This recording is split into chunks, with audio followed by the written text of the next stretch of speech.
ஒரு சமயம் 4 இளம் துறவிகள் வெளியூர்களுக்கு பயணம் செய்து கொண்டிருந்தார்கள். நேரம் தாமதமாகிவிட்டதால் அந்த 4 இளம் துறவிகளும் இரவில் தங்குவதற்கு ஒரு வசதியான இடத்தை கண்டுபிடித்தார்கள். இரவில் தூங்குவதற்கு முன் அவர்கள் தியானம் செய்வது வழக்கம். இரவு இருட்டிக் கொண்டிருந்தது. எனவே அவர்கள் மெழுகுவர்த்தியை ஏற்றிய பின் அதனை பார்த்து தியானம் செய்து மௌனம் காப்போம் என்று முடிவு செய்தனர். மெழுகுவர்த்தியை ஏற்றிய பின் 4 துறவிகளும் பேசாமல் அதனையே பார்த்து கொண்டிருந்தார்கள். இரவில் மெதுவாக காற்று வீசத் தொடங்கியது. மெழுகுவர்த்தி காற்றில் அணைக்கப்படுவது போல் இருந்ததால் மெழுகுவர்த்தி அணையப் போகிறது என்றார் முதல் துறவி. நாம் மௌனத்தில் மட்டுமே தியானம் செய்ய வேண்டும், யாரும் பேசக்கூடாது என்றார் இரண்டாவது துறவி. அமைதியாக இருக்கிறீர்களா?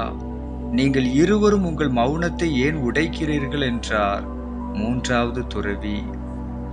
இதை கேட்ட 4வது துறவி சிரித்துக்கொண்டே, நான் ஒருவன்தான் பேசாதவன், இதுவரை ஒன்றுமே பேசவில்லை என்றார் 4வது துறவி. இந்த கதையில் ஒவ்வொரு துறவியும் வெவ்வேறு காரணங்களுக்காக மௌனத்தை கலைத்ததை கண்டோம். முதல் துறவி தனது அனுபவத்தின் ஒரு அம்சத்தால் திசை திருப்பப்பட்டார். மெழுகுவர்த்தியினால் நம்முடைய கவனம் சிதறுகிறது என்று கூட அறியாமல் தியானத்திற்கு தேவையான முக்கியமான மௌனத்தை அவர் மறந்துவிட்டார். இரண்டாவது துறவி மற்றவர்கள் உண்மையில் பயிற்சி செய்வதை விட விதிகளை பின்பற்றுகிறார்கள் என்று அடுத்தவர்களை பற்றி மிகவும் கவலைப்பட்டார் இரண்டாவது துறவி.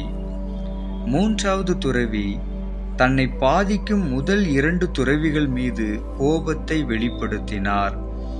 மேலும் 4வது துறவி உங்கள் எல்லாரையும் விட நான் அமைதியானவன் என்ற பெருமையின் காரணமாக தனது வழியை இழந்துவிட்டார். 4 துறவிகளும் தியானத்தில் மௌனம் காப்பதை மறந்து ஒருவருக்கொருவர் செய்கிற தவறுகளை மட்டுமே கவனித்து கொண்டே இருந்தனர். ஆனால் அவர்கள் ஒவ்வொருவரும் நாம் தவறு செய்கிறோம் என்பதை மறந்துவிட்டார்கள். உலகில் உள்ள பெரும்பாலான மக்கள் மற்றவர்களின் தவறுகளில் கவனம் செலுத்துகிறார்கள் என்பதே மிகப்பெரிய உண்மையாகும். அவர்கள் தங்களிடம் தவறுகளை வைத்துக்கொண்டு மற்றவர்களை விமர்சனம் செய்கிறார்கள். ஆனால் அவர்கள் தங்கள் தவறை உணரவில்லை. அத்தகைய மனிதர்கள் ஒன்றை நினைவில் கொள்ள வேண்டும். ஒரு விரலை மற்றவருக்கு எதிராக நீட்டினால் 4 விரல்களும் நம்மை குற்றவாளிகளாக காண்பிப்பதை எண்ணி பார்க்க வேண்டும். மற்றவர்களின் தவறுகளை கண்டுபிடிப்பதற்கு பதிலாக நம்முடைய தவறை திருத்த முயற்சி செய்ய வேண்டும். அப்போதுதான் பல சண்டைகள் மற்றும் பிரச்சனைகளிலிருந்து நம்மை பாதுகாத்து கொள்ளலாம். எனவே மற்றவர்களை நியாயம் தீர்க்க அவசரப்பட வேண்டாம்.